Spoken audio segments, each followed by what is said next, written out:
Kalau kita berbicara peran sebagai seorang sales atau masuk tim bisnis di sebuah organisasi, ini kan merupakan sebuah peran yang sangat penting ya. Karena peran ini tuntut untuk berkontribusi dalam menjaga sustainability sebuah organisasi. Untuk itu biasanya di dalam melakukan rekrutmen juga melalui sebuah proses yang sangat ketat. Ada beberapa indikator-indikator ataupun ukuran-ukuran yang harus dipenuhi.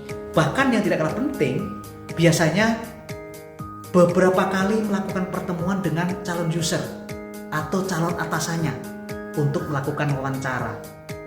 Namun yang jadi pertanyaan adalah, mengapa di saat mereka sudah bergabung di sebuah organisasi ini, mereka berkinerja tidak sesuai dengan harapan? Menurut saya yang perlu dicek pertama kali adalah peran atasannya.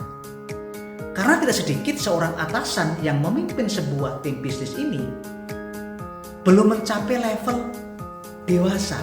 Mungkin secara umur mereka sudah tua ya, atau sudah mencukupi, tapi masih berperilaku seperti anak-anak.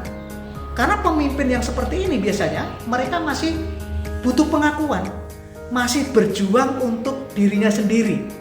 Bahkan mereka masih merasa tidak aman, mereka bisa takut dipecat. Untuk itu mereka biasanya melabel anggota timnya. Mereka mencari kesalahan anggota timnya. Kalau tim ini tidak perform, yang disalahkan pertama kali adalah anggota timnya. Makanya pemimpin seperti ini biasanya mereka fokus kepada hasil dan hasil. Sehingga dilakukan adalah one on one meeting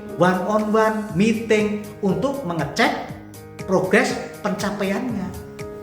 Padahal seharusnya sebagai seorang leader yang baik, sebagai seorang leader yang hebat, fokusnya bukan kepada hasil, tapi fokusnya kepada kekuatan-kekuatan, kelebihan-kelebihan yang dimiliki oleh anggota timnya, dan fokus kepada prosesnya. Yang ditanyakan bukan hasilnya, tapi minggu ini sudah berapa customer yang dikunjungi, berapa customer yang sudah ditelepon, kalau terjadi kendala, terjadi tantangan, apa yang bisa dilakukan.